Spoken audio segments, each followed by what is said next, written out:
Сәлем достар, қалайсыздар? Мен осы YouTube каналымда алдыңғы видеосабақта Pindodo'ның толық басынан аяғына дейін тегін видеосабағын шығарған болатынмын. Көптеген адамдар сол видеосабақты қарап, уже өздері заказ беріп жүр екен. Маған WhatsApp-қа жазып, алғысын айтып жатқан адамдар да бар. Бірақ ішінде кішкене карго жағынан түсінбеген адамдар да бар екен. Сол карго жағын түсінбеген адамдарға арнап осы видеоны шығардым. Қалай карго адрес тіркеу керек екенін, Pindodo'ның серіктес карголарын қалай таңдау керек екенін, сосын Pindodo сайтының серіктес емес каргосы Тау каргоны тіркеуді көрсететін боламын. Осы видеоны соңына дейін қарап, видеоға лайк басып, менің осы YouTube каналыма подписаться басып кетуді де ұмытпаңыздар. Менің осы каналымда Pindodo сайтының басқа да тегін сабақтары бар, өтіп қарасаңыз болады. Pindodo сайтының серіктес уже 6 каргосы болды. Осы серіктес карголарының ішінде мен жаңа пост каргосымен көптен бері заказ беріп келе жатырмын. App Store мен Play Marketте жаңа посттың өзінің осындай жаңа пост деген приложениесі бар. Соны жүктеп алсаңыз, заказ берген товарыңызды сол приложениедан көріп отырасыз. Pindodo сайтына регистрация жасаған номермен осы жаңа пост приложениесіне да сол номермен регистрация жасау керек. Pindodo сайтының осы серіктес каргосымен заказ беру үшін біз бірінші осы Pindodo сайтына өзіміздің тұрып жатқан адресімізді толтыруымыз керек. Ол үшін мына астындағы смайлик сияқты менің деген профиль бетіне өтеміз. Сосын біз геолокацияға кіруіміз керек. Бұл жерде арасында обновление болғанда батырмалар орындары өзгеріп тұруы мүмкін. Геолокацияның белгісі бұрын мына ортасында осы жерлерде болған. Қазір мына үстіндегі номеріміздің астында кішкентай болып белгісі тұр. Қасында серік жазуы бар. Соның үстіне басамыз. Менде қазір мына жерде бір каргоның адрес тіркеліп тұр. Біз жаңағы Pindodo сайтының серіктес каргосын тіркеу үшін мына үстіндегі қызыл батырма плюс деген добавление адреса деп тұрған батырманы басуымыз керек. Ал мына астындағы ақ батырма ол Қытайдағы каргоның складының адресін тіркеу үшін. Pindodo сайтының серіктес емес кәдімгі карголармен заказ бергіңіз келсе, осы астындағы ақ батырманы басып каргоның Қытайдағы складының адресін енгізесіз. Ал біз қазір Pindodo'ның серіктес каргосын тіркеу үшін мына үстіндегі қызыл батырманы басамыз. Енді осы анкетаға өзіміздің тұрып жатқан адресімізді толтырамыз. Мына біріншісіне аты жөнімізді жазамыз. Мына екіншісіне телефон номерімізді жазамыз. Әрі қарай мына үшіншісін басып, облыс районымызды таңдаймыз. Мысалы, мен Мангистауская областы таңдаймын, сосын город Ақтауды таңдаймын. Менде сосын мына жерде микрорайондар шықты, өзімнің микрорайонымды таңдаймын. Мына подробный адрес деген жерге улица, дом номерін жазамыз. Соңғы почтовый индекс өзі автоматым шығады. Болды, енді толтырып болғасын, мына астындағы сохранить деген қызыл батырманы басамыз. Мінекей менің жаңағы толтырған адресім мына жерде тіркеліп шықты. Қазір үстіндегі карго таңдалып тұр. Үстіндегі каргода қазір птичка тұр. Pindodo'ның серіктес каргосымен заказ беру үшін мен жаңа өзімнің адресімді толтырып тіркедім ғой, соны таңдауым керек. Жаңағы тіркеген адресіме қасына осылай птичка қойып таңдап қоямыз. Қызыл болып жанды, осыны ұмытып кетпеңіз. Бұл жерден қазір назад басып шығып кетеміз. Енді қазір бір любой товарды таңдап көрейік. Мына детский сандалияға кірейік. Қазір мына төлем батырмасын басамыз. Төлем батырмасын басқаннан кейін бізге товардың түсін, размерін таңда деп осылай шығады. Сосын үстіне қарасаңыз, осындай серый грузовиктің шетінде белгісі бар. Сол грузовиктің қапталында біздің таңдап белгілеп қойған каргомыз тұрады. Мына үстіндегі геолокация жаңағы біздің толтырған адресіміз жазылып тұр. Қазір мына жоғарыдағы серый грузовиктің қапталында YM Transgroup каргосы таңдалып тұр. Бұл Pindodo сайтының 6 серіктес каргосының бірі. Жаңа біз Қазақстандағы адресімізді толтырып, соған птичка қойып таңдадық. Мінекей сол адресіміз. Осы үстіндегі адресіміздің қапталында стрелка бар. Соны бассақ осылай ашылады. Бұл жерде сіздің тіркеп қойған Pindodo сайтының серіктес емес кәдімгі каргоның Қытайдағы складының адресі тұрады. Мына жерде менің тіркеп қойған бір каргоның Қытайдағы складының адресі тұр. Бұл Pindodo сайтының серіктес емес кәдімгі карго. Ал мынау менің Қазақстандағы жаңағы тіркеп қойған адресі. Егер Pindodo сайтының серіктес каргосымен заказ беретін болсақ, онда осы өзіміздің Қазақстандағы адресімізді таңдап птичка қоямыз. Бұл жерде птичка тұр, жаңа толтырған кезде птичка қойғанбыз. Егер біз Қазақстандағы адресімізді тіркеп, осылай Қазақстандағы адресімізді таңдайтын болсақ, қазір назад басқан кезде, біз жаңағы мына жерден өзіміздің Қазақстандағы тіркеп қойған адресімізді таңдаған соң, мына серый грузовиктің қапталында Pindodo сайтының серіктес каргосы таңдалып кетті. Қазір YM Transgroup каргосы таңдалып тұр. Заказ берейін деп төлем жасайын деп жатқан кезде міндетті түрде осы үстіндегі серый грузовиктің қапталына қараңыздар. Себебі бұл жердегі карголар арасында өзімен өзі өзгеріп кетуі мүмкін, басқасы таңдалып кетуі мүмкін. Ал енді Pinduoduo сайтының серіктес карголарын қарайтын болсақ, мына қапталындағы стрелканы басамыз, жеткізу түрін таңдаңыз деп, осылай Pinduoduo сайтының серіктес карголары шығады. Қазір серіктес 6 каргоны көрсетіп тұр. Птичка мына YM Transgroup каргосында тұр. Осы жерден өзгертіп таңдасаңыз болады. Әр каргоның тарифтері де әртүрлі. Мен бұл жерде жаңа пост каргосымен көптен бері заказ беріп келе жатырмын. Бір товарымда жоғалып көрген жоқ. Сосын бипост каргосымен тест ретінде бір-ақ товарды заказ беріп көрдім. Товарым Ақтау қаласына дейін 15 күнде келді. Сосын мына YM Transgroup каргосымен де тест ретінде бір товарға заказ беріп көрдім. Бірақ заказ берген товарым Ақтау қаласына дейін 25 күнде келді. Бұл YM Transgroup каргосының тарифі арзан екен да, бірақ товарды алып келу уақыты кішкене ұзақ болып кетті. Мен бұл YM Transgroup каргосымен бір-ақ рет заказ берген соң, мен бұл каргоны жаман деп айта алмаймын, себебі любой каргода бұндай жағдайлар болып тұрады. Ал енді мысалы осы YM Transgroup каргосымен заказ беретін болсақ, оның астында мынандай геолокацияның белгісі тұр, филиал адресі деп тұр ғой. Соның қапталында осындай стрелка бар, соны басамыз. Сонда бізге жақын біздің қаламыздағы YM Transgroup каргосының барлық филиалдарын көрсетеді. Ақтау қаласынан 4 филиал көрсетіп отыр.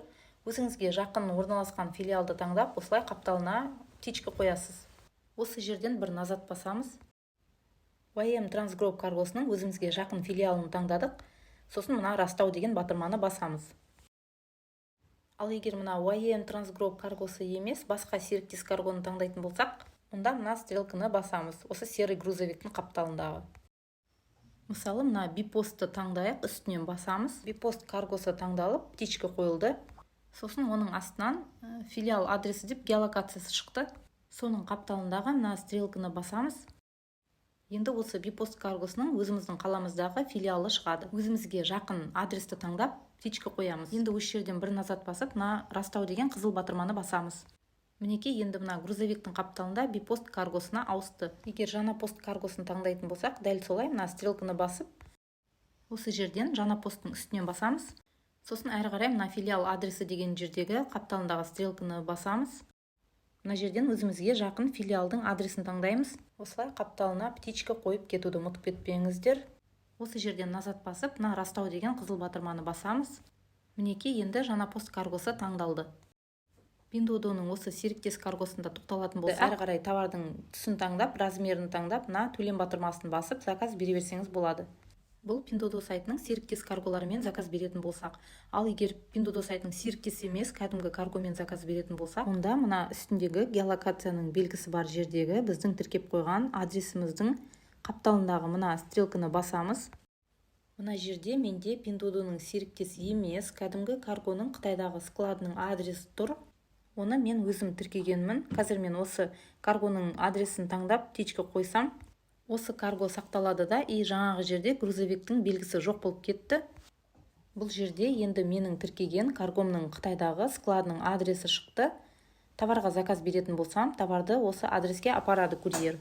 Егер Pinduoduo сайтының серіктес каргосын таңдайтын болсаңыз, онда осы геолокацияның қапталындағы мына стрелканы басасыз. Сосын жаңағы өзіңіздің Қазақстандағы тіркеп қойған адресіңізді таңдап, соған птичка қоясыз. Достар, енді Pinduoduo сайтына Тау каргосының Қытайдағы складының адресін тіркеуді көрсетемін. Тау каргода жақсы карго, Қазақстанның көптеген жерінде филиалдары бар. Pinduoduoға бұл Тау каргосын тіркеу үшін ең алдымен сайт слежкасына регистрация жасауымыз керек. Бірінші осы видеоны соңына дейін қарап шығыңыз, сосын сайт слежкаға ссылканы осы видеоның астына қалдырып кетемін. Мына осы Тау каргосының менеджерінің телефон номері. Осы номеріне WhatsApp-ына жазсаңыз, сізге доступ береді. Қазір бірінші Тау каргосының сайт слежкасына регистрация жасаймыз. Бұл ссылканы маған менеджері берген. Қазір сол ссылкамен өтіп регистрация жасап, сосын қалай Pinduoduoға каргоның адресін тіркеуді көрсетемін. Осы ссылкамен өтеміз. Осылай ашылады. Біз бірінші мына регистрация дегенді басып, регистрация жасаймыз. Мына бірінші жолға телефон номерімізді жазамыз. Мына екінші жолға ағылшынша пароль ойластырып жазамыз. Парольді ұмытып кетпейтіндей бір жерге жазып қойыңыз. Мына үшінші жолға ағылшынша атымызды, сосын мына төртінші жолға ағылшынша фамилиямызды жазамыз. Сосын мына город деген жерге әркім өзінің қаласын ағылшынша жазады. Мына принимаю условия деген серый жазуды оқып шықсаңыз да болады. Сосын мына жерге птичка қоямыз. Толтырып болғаннан кейін болды. Мына регистрация дегенді басамыз. Осылай ашылады. Осы бетін скриншот жасап, Тау Каргосының жаңағы менеджерінің WhatsApp номеріне жібересіз. Осы скриншотты. Сайт слежкаға регистрация жасадым, маған доступ беріңіз деп жазасыз. Жаңағы скриншоттың фотосын жібереміз. Мінекей маған доступ ашылды деп жазып жіберді. Енді жаңағы регистрация жасаған сайт слежкамызға қайтадан кіреміз. Менде логин пароль автоматым шықты. Егер шықпаса, номеріңізді, сосын регистрация жасаған кездегі парольді теріп жазасыз. Мына вход дегенді басамыз. Болды, бізге енді доступ ашты. Бұл сайт слежкада Pinduoduoдан осы Тау Каргосы арқылы берген товардың трек кодын алып, мына плюс дегенді басып тіркеп отырамыз. Товардың қайда келгенін көріп отыру үшін. Енді Pinduoduo сайтына осы Тау Каргосының адресін тіркейміз. Мына үстіндегі 3 сызықты басамыз. Мынау бізде осы Тау Каргосының Қытайдағы складының адресі. Мына астындағы үлгісі Pinduoduoға тіркеген кезде осындай болуы керек. Қазір біз мына Қытайдағы адресті копировать етіп аламыз. Мына жасыл копировать деген батырманы басамыз. Копировать етіп алдық. Енді Pinduoduo сайтына кіреміз. Менде Pinduoduo сайтына кіре сала осындай разрешить вставку деген окошко сразу шығып кетті. Бұл негізі карго тіркейтін геолокацияға кірген кезде шығатын еді. Осындай окошко шықса, разрешить вставку дегенді басасыз. Қазір мен мына астындағы домиктің белгісі бар. Басты бетінде тұрмын. Мына астындағы смайлик сияқты менің деген профиль бетіне өтеміз. Бізге қазір геолокацияның белгісі керек. Бұл геолокацияның белгісі үстінде мына біздің номеріміздің астында тұр. Бұрын бұл геолокацияның белгісі осы батырмалардың қасында болды.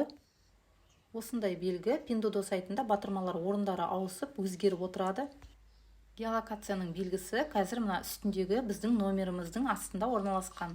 Кішкентай болып тұр, қасында серый жазуы бар. Соны үстінен басамыз. Мына жерде қазір мына астындағы ақ батырманы басамыз. Каргоның Қытайдағы складының адресін тіркейтін болсақ, осы астындағы ақ батырманы басамыз. Жаңағы копировать етіп алған адресті мына жерде автоматым қою үшін, мына жерде мынау отмена, мынау конечно деген, осы мына қызыл батырманы басамыз. Кейбір телефондармен кіргенде осы екі батырманың орны ауысып тұруы мүмкін. Егер автоматым толтырылмай жатса, онда екіншісін таңдайсыз. Или Google переводчикпен аударып қарасаңыз болады. Қазір мына екінші батырманы басамыз, конечно деген. Жаңағы адрес осылай автоматым толтырылып кетеді. Қазір мына бірінші жолға ағылшынша каргоның атын жазамыз. Тау 080 деп. Сосын әркім өзінің қаласын осылай ағылшынша жазады. Мен Ақтау деп жаздым. Сосын мына астындағы 4-ші жолға мына жазылған адрестің соңғы жағына ағылшынша әркім өзінің қаласын жазады. Сосын әркім өзінің атын жазады, әркім өзінің телефон номерін жазады. Жазып болған соң мына астындағы қызыл батырманы басамыз. Мінекей жаңағы толтырған Тау Каргосының адресі тіркелді. Енді осы Тау Каргосымен заказ беру үшін мына қасына мына жерге птичка қоюымыз керек. Қазір назад басып шығып кетеміз де бір товарды алып көреміз. Мына жерде мына сандалияға кіріп көрейік. Мына төлем батырмасын басамыз. Қараңыз, мына жерде үстінде өзгермеген екен. Біз мына Тау Каргоны тіркеп птичка қойсақ та, мына жерде өзгермеген. Қазір заказ берсек, осы үстінде таңдалып тұрған каргомен кетіп қалады. Бұны өзгерту үшін мына серый грузовиктің үстіндегі мына геолокацияның қапталындағы мына стрелканы басамыз. Мына жерде жаңа біз қойған птичка тұр екен Тау Каргода. Бірақ мына қапталында тағы осындай птичка бар екен. Қазір бұл птичка мына Қазақстандағы өзіміздің адресімізде тұр. Оны өзгерту керек. Ол үшін біз Тау Каргоға осы птичканы қою үшін мына қапталында тағы осындай батырма бар, соны басамыз. Бастық, өзі таңдалып шығып кетті. Енді қараңыз, мына грузовик болған еді, мына жерде енді грузовик жоқ болып кетті. Жаңағы таңдаған Тау Каргоның Қытайдағы складының адресі таңдалды. Енді заказ берсек, осы каргомен кетеді. Енді қайтадан мына стрелканы басып көрейік. Жаңа мына ортасында тұрған птичка Тау Каргосына қойылды. Болды, енді бұл жерден назад басып шығамыз. Егер сізде де осындай бірнеше карго болса, осылай ауыстырсаңыз болады. Енді осы Тау Каргосының сайт слежкасына біз жаңағы менеджер берген ссылкамен кіріп, регистрация жасаған едік қой. Қайта-қайта сол ссылканы іздеп жүрмеу үшін біз телефонымыздың экранының бетіне Тау Каргосын шығарамыз, приложение қылып. Бұл ссылканы мен осы видеоның астына қалдырып кетемін. Немесе Тау Каргосынан доступ алған кезде сізге береді Тау Каргосының менеджері осы ссылканы. Осы ссылкамен сайт слежкаға кіреміз. Айфондарда осындай астында белгі бар, соны басамыз. Мына жерден төменге қарай түсеміз. Сол кезде на экран домой деген бар. Осы на экран домой деген батырманы басамыз. Мына үстіндегі добавить дегенді басамыз. Осылай телефонымыздың экранның бетіне приложение болып шығады. Ал Samsung телефондарда осылай болады. Жаңағы сайт слежкаға кірдік қой менеджер берген. Астында осындай 3 сызық болады, соны басасыз. Мына жерде мына добавить страницу дегенді бассаңыз, экран приложение деген шығады, соны бассаңыз приложение болып шығады. Немесе мына үстінде осындай стрелка бар, соны бассаңыз да болады. Осылай ашылады, установить дегенді басасыз. Осылай үстінде Тау Каргоның значогы шығады. Сосын телефоныңыздың экранның бетіне приложение болып шығады. Енді достар, Тау Каргосымен заказ берген товардың трек кодын сайт слежкаға тіркеуді көрсетемін. Pinduoduo сайтына кірген кезде мына астында смайлик сияқты менің деген профиль бетіне өтеміз. Қазір осы бетте тұр. Енді заказ берген товарымыз бірінші мына карточкаға түседі. Одан кейін мына сағатқа өтеді. Бұл жерде товар дайындалып, упаковать етіледі. Содан кейін курьерге тапсырылып, мына грузовикке өтеді. Бұл жолға, доставкаға шықты деген. Заказ берген товарымыз осы грузовиктен жанған кезде ғана товардың трек кодын ала аламыз. Қазір мен осы грузовикті басамын. Мына детский носкиді мен Тау Каргосымен заказ бердім. Мына носкидің трек кодын алу үшін осы носкидің астында осындай серый грузовиктің белгісі бар. Бұл біздің заказ берген каргомыздың данные. Соны бассаңыз да болады. Мына стрелканы бассаңыз, сіздің заказ берген товардың историясы ашылады. Заказ бергеннен бастап келгенге дейінгі историясы тұрады. Қай уақытта тапсырылғаны, қай уақытта складқа жеткені деген сияқты бәрі жазылып тұрады. Сосын мына қара грузовиктің қапталындағы мына серыймен жазылған төменге қарап тұрған стрелканы бассаңыз, заказ берген каргомыз ашылады. Қазір назад басып шығып кетейік. Жаңа біз мына грузовикті басып кірген едік қой. Енді мына жерде 3 батырма бар, соның мына ортасындағы проверить логистику деген, соны бассаңыз да дәл жаңағыдай ашылады. Дәл жаңағыдай мына стрелканы бассаңыз, товардың историясы ашылады. Мына грузовиктің қапталындағы серый стрелканы бассаңыз, қай каргомен заказ бергеніңізді көресіз. Мына оның үстіндегі біздің трек кодымыз, осындай сандар, алдында УТ деген, арасында осылай әріптермен бірге болады. Бұл трек кодты копировать етіп алу үшін мына қапталындағы батырманы басамыз. Копировать етіп алдық. Енді Тау Каргосының сайт слежкасына кіреміз. Мына Тау Каргосының приложениесіне кіреміз. Осылай ашылады. Мен негізі осы носкидің трек кодын кеше енгізіп қойғанмын. Сізге көрсетейін деп. Трек кодты енгізу үшін мына үстіндегі плюсты басамыз. Мына үстіндегі трек код деген жерге жаңағы копировать етіп алған трек кодымызды вставить деп қоямыз. Мына товардың атын жазамыз, өзімізге түсінікті қылып. Так, носки детский деп жазып қойдым. Сосын мына добавить деген батырманы басамыз. Мінекей товардың трек кодын сайт слежкаға тіркедік. Осы жерден товарымыздың қай жерге келгенін көріп отырамыз. Товар қалаңызға келген кезде осылай жасыл болып жанады. Міндетті түрде кейбір карголарда товардың трек кодын осылай енгізу керек, товар жоғалып кетпес үшін. Осымен видео аяқталды. Видеоға лайк басып, маған тіркеліп кетуді де ұмытпаңыздар. Осы менің каналымда Pinduoduo сайтының толық басынан аяғына дейін тегін видео сабағы бар. Ішінде Pinduoduoның көптеген фишкалары да бар. Ішінде қалай размер таңдау деген сияқты толық видеосы бар. Менің осы каналыма өтіп қарасаңыз болады.